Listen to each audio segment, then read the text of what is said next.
बिस्मिल्लाहिर्रहमानिर्रहीम। अस्सलाम वालेकुम। Welcome to my YouTube channel Iram food secret. और आज मैं आपसे रेसिपी शेयर करने वाली हूँ मटन क्रीमी कढ़ाई की। बहुत ही ज़्यादा सी आसान है और वीडियो को अपने कंप्लीट वॉच करना है। यहीं से स्टार्ट करते हैं। यहाँ पे मैंने कढ़ाई में 4 खाने के चमचे कुकिंग ऑयल लिया है। आप घी का इस्तेमाल भी कर सकते हैं। और इसमें 1 अदद प्याज डाल दिए, बड़े साइज़ की प्याज दी है।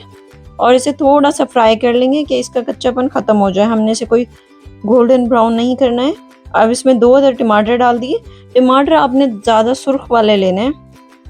अब इन्हें भी डाल के थोड़ा सा फ्राई कर लेंगे। बस आपने इनको इतना पकाना कि ये बिल्कुल सॉफ्ट हो जाए। ये देखिए मैंने ढक्कन ढक दिया था ताकि सॉफ्ट हो जाए। 5 मिनट के बाद इसे चेक किया है तो हमारे जो टमाटर हैं वो बिल्कुल सॉफ्ट हो गए। और इसे दोबारा से चला लें और ये देखिए आसानी से टमाटर टूट रहे हैं। बस हमें इतना ही इसको फ्राई करना था। इसके बाद ये जो टमाटर हैं इनको हम अलग प्लेट में निकाल लेंगे और इनका एक पेस्ट बना लेंगे टमाटर और प्याज का।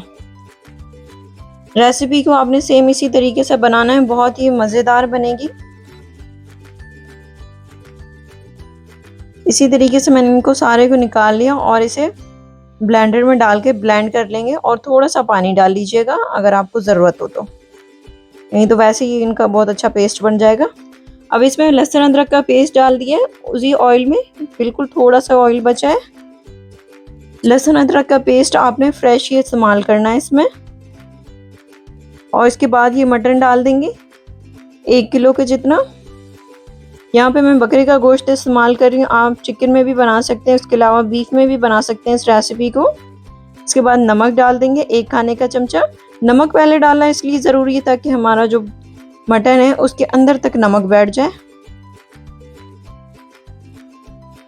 और इसके बाद ऑयल डाल देंगे, तकरीबन आधा कप के जितना मैंने इसमें ऑयल डाल दिए। ऑयल आप अपने हिसाब से भी डाल सकते हैं क्योंकि कुछ लोग ऑयल ज़्यादा खाना पसंद करते हैं और कुछ लोग कम खाना पसंद करते हैं।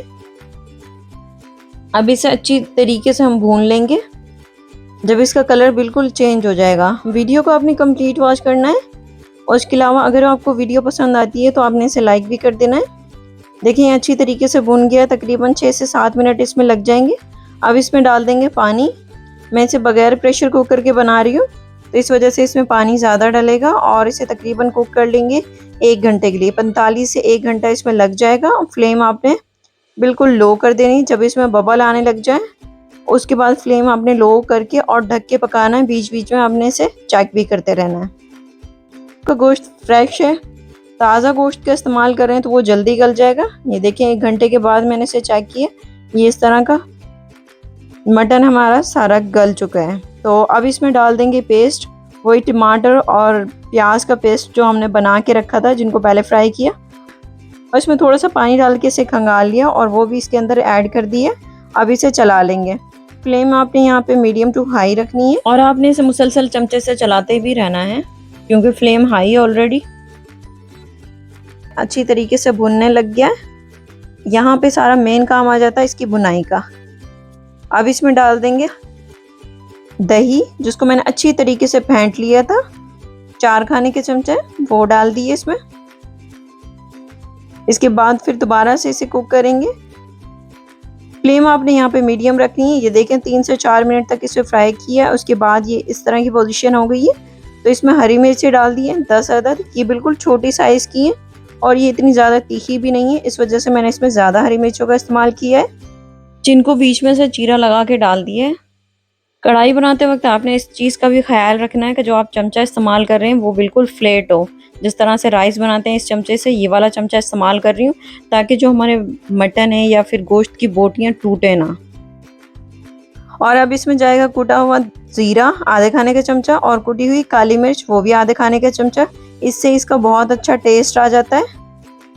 उसके अलावा हमने इसमें कोई मसाला ऐड नहीं करने और ये बहुत ज़्यादा क्रीमी और जूसी बनती है और बहुत ही ज़्यादा आसान भी है ये रेसिपी। और इसका टेस्ट भी बिल्कुल यूनिक होता है। ये देखिए फिर दोबारा से भून लिया। देखें जब इसका ऑयल ऊपर आने लग जाएगा समझे कि आपने बहुत ही परफेक्ट तरीके से इसे फ्राई किया है। इसके बाद फ्लेम आपने बिल्कुल लो कर देना है। इसके बाद मैं इसमें क्रीम डाल रही हूँ 100 ग्राम की जितनी, तकरीबन 1 कप की जितनी क्रीम बनती है। वो डाल दिए। जो एक क्रीम का पैकेट होता है आपने वो पूरा ही इसमें डाल देना है। और क्रीम इसमें ऑप्शनल है, अगर आप ना डालना चाहें तो ये वैसे भी बहुत ज़्यादा परफेक्ट रेसिपी बन जाती है। आप चाहें तो थोड़ा सा कम कर सकते हैं और इसे डाल के मिक्स कर लेंगे। जब आप क्रीम डालें इसमें फ्लेम आपने बिल्कुल लो कर देनी है। ये देखिए थोड़ा सा इसे मिक्स करेंगे। मिक्स करने के बाद इसमें थोड़ा सा पानी डाल देंगे हम, क्योंकि क्रीम डालने से काफ़ी थिक हो जाती है। ये देखिए अब फ्लेम भी आपने यहीं पे लो ही रखनी है। लो फ्लेम पे इसे तकरीबन 6 से 7 मिनट तक इसे कुक करेंगे। इसके बाद इसका ऑयल ऊपर आने लग जाएगा।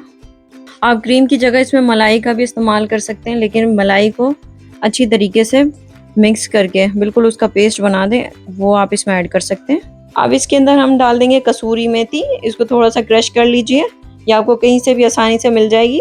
1 खाने का चमचा या आधी मुट्ठी जितना आप इसे कह सकते हैं, और इसे मिक्स कर दें। कसूरी मेथी की वजह से इसका टेस्ट बिल्कुल चेंज हो जाता है। आई होप कि आपको मेरी वीडियो पसंद आई होगी और इसे लाइक कर दीजिए, और अगर आप मेरे चैनल पर नए हैं तो मेरे चैनल को सब्सक्राइब कर दीजिए। और आज के लिए इतना ही काफ़ी। मिलते हैं नेक्स्ट वीडियो में। Thanks for watching. अल्लाह हाफिज़।